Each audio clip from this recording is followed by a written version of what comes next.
তেলাওয়াত করেছি। এটি একটি ঐতিহাসিক আয়াত, যে আয়াতের মধ্যে আল্লাহ পাক রব্বুল আলামিন পবিত্র ধর্ম, আল্লাহর পক্ষ থেকে মনোনীত একমাত্র ধর্ম ইসলাম সম্পর্কে তিনটি গুরুত্বপূর্ণ ঘোষণা আল্লাহ দিয়েছেন, এবং এই ঘোষণাগুলো একমাত্র ইসলাম সম্পর্কেই দেয়া হয়েছে। এবং এমন একটি আয়াত কেবলমাত্র কোরআনে পাকই অবতীর্ণ হয়েছে। কোরআনের পূর্বে আল্লাহ পাক রব্বুল আলামিন যতগুলো আসমানি কিতাব নাজিল করেছেন, যত নবী প্রেরণ করেছেন, যত ধর্ম আল্লাহ পাঠিয়েছেন, কোন ধর্মগ্রন্থের মধ্যে এই জাতীয় আয়াত আল্লাহ অবতীর্ণ করেননি। একটি অনিন্দ, অনবদ্য, অসাধারণ, অতুলনীয় এই আয়াতটি কোরআনে পাকে অবতীর্ণ হওয়ায় উম্মতে মুসলিমা ধন্য হয়েছে এবং উম্মতে মুসলিমা এক অনন্য উচ্চতায় অধিষ্ঠিত হয়েছে। খলিফাতুল মুসলিমিন ওমর ফারুক রাদিয়াল্লাহু তাআলা আনহুর খেলাফতের যুগে একদল ইহুদি খলিফা ওমরকে বললেন, খলিফা, আপনাদের ধর্মগ্রন্থ কোরআনে পাকের মধ্যে একটি আয়াত এমন রয়েছে, লাউ নাযালাত আলাইনা মাশারাল ইয়াহুদ, আয়াতটি যদি আপনাদের কিতাব কোরআন পাকে নাজিল না হয়ে আমাদের ইহুদিদের ধর্মগ্রন্থ তাওরাত কিতাবে নাজিল হতো, লাত্তাখাযনা যালিকাল ইয়াউমা ঈদা, তাহলে আমরা ওই আয়াতটি অবতীর্ণ হওয়ার দিবসকে আমাদের ধর্মাবলম্বীদের জন্য জাতীয় উৎসবের দিবস হিসেবে আমরা উদযাপন করতাম। হযরত ওমর জিজ্ঞাসা করলেন, কোন আয়াত? তখন তারা সূরাতুল মায়েদার এই আয়াতটির কথা উল্লেখ করলো।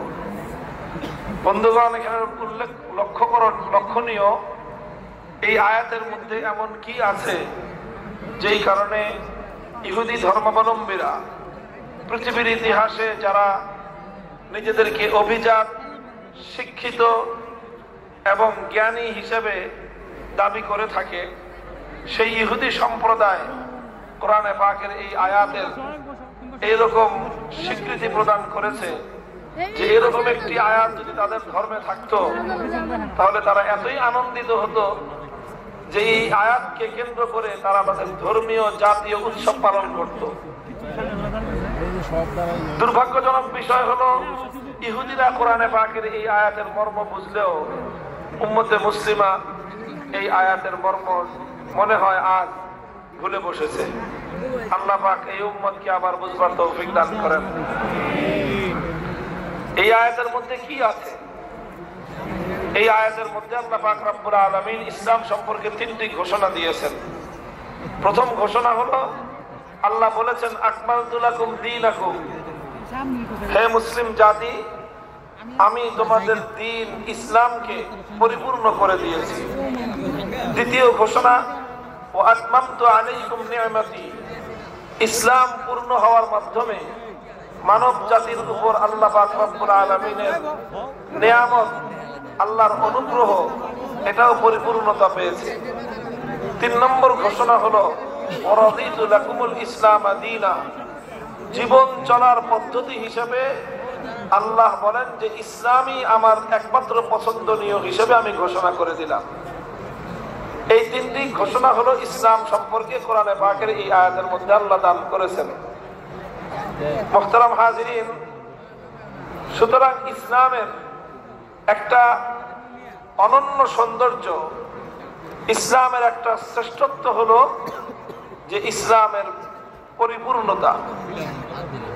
ইসলামের পরিপূর্ণতা, ইসলামের পূর্ণাঙ্গতা, এটা হলো ইসলামের শ্রেষ্ঠত্ব, এটাই হলো ইসলামের সৌন্দর্য। কাজেই কেউ যদি ইসলামের সৌন্দর্য বুঝতে চায় তাহলে তাকে প্রথমেই বুঝতে হবে ইসলাম কিভাবে পরিপূর্ণ। কেউ যদি ইসলামের শ্রেষ্ঠত্ব বুঝতে চায় তাহলে তাকে ইসলামের পূর্ণাঙ্গতা বুঝতে হবে।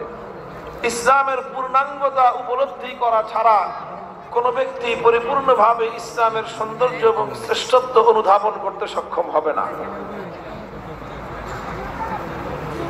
তো এই জন্য ইসলামের পূর্ণাঙ্গতা সম্পর্কে একটু আলোকপাত করতে চাই আমি। আপনারা জানেন, আমার আলোচনা সাথে আপনারা বিশেষ করে নরসিংদীবাসী খুব ভালোভাবেই পরিচিত। আমার জীবনে মনে হয় আমি সবচেয়ে বেশি যেই জেলায় আলোচনা করেছি সেটা নরসিংদী জেলাই হবে। তো এই জন্য নরসিংদীর মানুষের সাথে এবং নরসিংদীর মানুষ আমার আলোচনার ধরনের সাথে পরিচিত।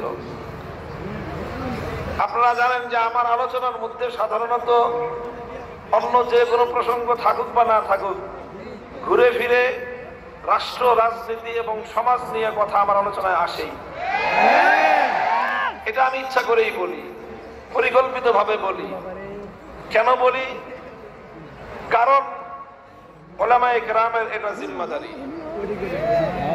মানব জীবনের যে কোনো বিষয়ের অসঙ্গতি নিয়ে, মানুষের যে কোনো বিচ্যুতি ত্রুটি নিয়ে মানুষকে, সমাজকে সতর্ক করা, সচেতন করা, এটা আলেমদের দায়িত্ব, আল্লাহর পক্ষ থেকে প্রদত্ত দায়িত্ব। এই জন্য মানুষের ব্যক্তিগত জীবনে চারিত্রিক কোনো ত্রুটি যখন ব্যাপকভাবে সমাজে দেখা যায়, তখন সেই বিষয়ে মানুষকে সচেতন করা আলেমদের জিম্মাদারি।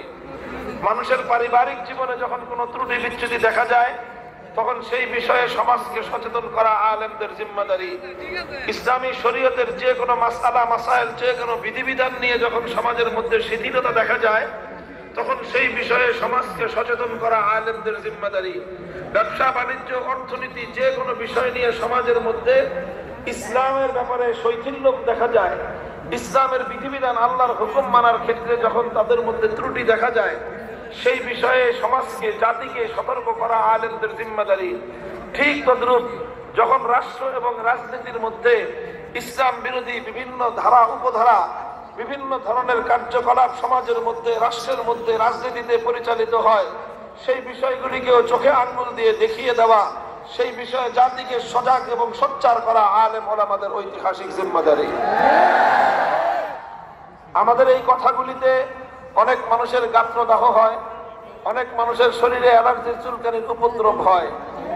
আমরা তাদেরকে আগাগোড়াই চিকিৎসা করার সুপরামর্শ দিয়ে থাকি এবং তারা আমাদেরকে বলতে চায় আমরা যেন এই জাতীয় কথা না বলি। তাদের কাছে আমাদের স্পষ্ট পয়গাম হলো, কুল মুতু বিগাইজিকুম, তোমরা চলতে চলতে মরতে পারো, আমরা কোরআনের কথা বলতে বন্ধ করব না।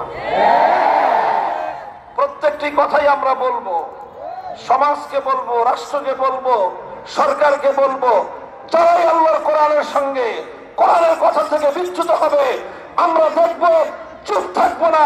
নিরাপত্তিতেও থাকিনি, আজও থাকার প্রশ্ন আসে না, ভবিষ্যতে আমাদের কণ্ঠ স্তব্ধ হবে না ইনশাআল্লাহ।